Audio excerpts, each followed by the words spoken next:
There was a play, I think, in Game 6 where Kyle dove for a loose ball twice on the same play. Is that kind of emblematic as to what he does for this team in winning possessions and all that stuff? I think Masai earlier called him the leader of the team. And do you feel that he's sort of the heartbeat here? Well, I think for sure, he's been probably the leader, since we got here. And again, he's a natural kind of leading type personality. He plays the point guard position. He plays a tough brand of basketball, so that's leading by example, the way you play that way. And the possession you're talking about, you could go back and find a few of those. I think Game 5 or Game 4, I can't remember which one, down in Orlando. He got a rebound late in the game in a one-possession game that kind of sealed the win. It might have been 2 rebounds in the same possession in that thing, and not unlike Kawhi getting a big offensive rebound in Game 6 here against Milwaukee. So he makes a lot of tough plays, takes charges, blocks out a lot of bigger people, and he does lead by example. Third row on the left, John. Coach, John Schumann, NBA.com. How much will your defensive success in this series sort of go beyond the game plan and into your players' ability to react and sort of adapt on the fly and even communicate with each other on the fly? Remains to be seen, obviously, but I think just looking back at the series we've played, I think there's been a lot of, I wouldn't say some of the adjustments we made were done, really on the fly, right? Some of that communication that you're talking about that maybe wasn't the exact coverage we were in or coverage we wanted to be in, where somebody would communicate, like you just said, communicate a different deal, a switch or a non-switch or whatever it would be, and just make the next play. And I think against this team, I think against most teams in the NBA, you gotta play that way, especially this time of year. So I would imagine that we're gonna be encountering a few issues, and you're gonna have to figure them out, and maybe a help defender is gonna have to save you at the end, or a the helper defender may have to save you or whatever. But that's defensive stuff starts with a willingness to want to play it, and then a great IQ to want to do it, and then like you said, communication. Second row on the right to Mark. Mark Schwartz, ESPN. Hey, Nick. Hey, Mark. The other day, Draymond Green went on the record and called himself the best defender ever. I'm wondering what you think and how he compares to one of your guys, Kawhi Leonard, and what it is that makes Kawhi the elite defender that he is.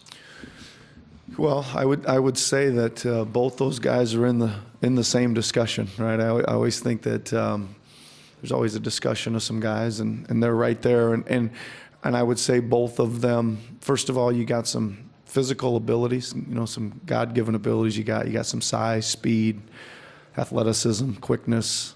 And then you go to the next part of it is, and I always keep saying this, you got a tremendous desire and pride to stop people, right, and make plays and want to infuse your team with enthusiasm to play defense. What was the second part of your question again? Yeah, a lot, and a lot of those things. I think Kawhi again takes a lot of pride in being a two-way player. And that's again really where it starts. You got to want to do it, and then again he's got some IQ. He's got really good body and athleticism. He's got these really big hands that get in there and snatch the ball away sometimes. And I always say that probably impresses me about him more than anything is when he. The scoring's great and the big baskets are great and all that stuff, but when he makes up his mind to impact a play on the defensive end, and next thing you know, he's got the ball coming the other way and getting maybe a transition bucket. Those are huge momentum plays. Sixth row on the left to Jeff. Jeff Zilgett, USA Today. Nick, you've coached at England. You've coached small college ball, G League. What about those experiences prepared you for this, your first NBA head coaching job? And along the way, was there ever a moment that you wondered if it would break your way and you would get to where you wanted to go? Well, first of all, I think like my goal early in becoming a head coach so young was to find out if I could do it.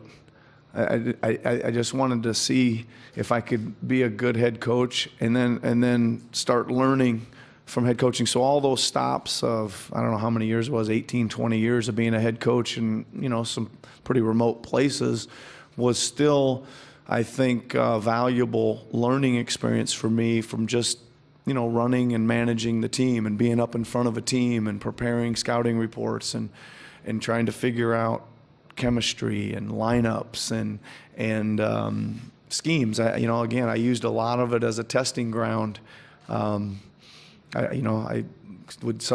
remember one year we were a full court pressing team the entire game, and I just wanted to see what that system kind of netted or felt like. And again, like in RGV, we did a lot of testing of things, and it was just all really good, like laboratory, right? So I guess I recommend that. Right, I recommend for any young coach that head coaching experience and being up in front of a team is important. Second row, Eric Green. Hey, Nick. Eric Green, The Athletic. Two-part question. First, I'm just curious if you have any memories of the game of Kawhi against the Warriors where he hurt his ankle. And the second part is, at what point or period of this season did you realize that the load management was really going according to plan and you might see the best that this guy has to offer? I do have memories of that game. I watched the whole game. I think it was yesterday or the day before on tape. So I know it pretty well. It's pretty fresh in my mind. Anything stand out to you? Well, no, I'm just, again, I'm just trying to watch like I do, like any coach does. I'm just trying to watch coverages and things like that I, any things I can pick up that stuck out as far as the way they guarded him and who guarded him and all that kind of stuff. Just trying to gather as much information as you can. And the load management thing, first of all, I'd like to give a lot of credit to Alex McKechnie and his staff. They were, countless hours in preparation and really smart ideas and planning, really, on that to both physically and mentally get Kawhi to where he was able to start playing the way he wanted to play in the playoffs. When did I sense it? I just kind of started getting a feeling about it, and I don't know, after the All-Star break, February, March, I kind of kept thinking that he was holding back a little bit or he was getting his 30 points, but it seemed like he wasn't extending a whole lot of effort some nights to do it. And I was looking and thinking there was another gear maybe coming. And then he said something to the effect of these first 82 are just practice. And then I thought, okay, then he's getting ready to throw it in another gear here pretty soon. Final question, right side, middle, Tim Reynolds. Hey, Nick. Tim Reynolds with the AP.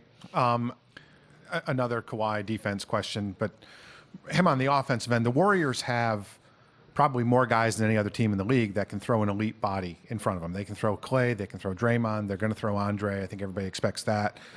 How do you kind of anticipate them to defend him? And because he has such an innate knowledge of the defensive end of the floor, does that work to his advantage as an offensive player when he's facing another elite defender? Well, I think, first of all, I would say, they're gonna probably do something similar to what we're gonna do.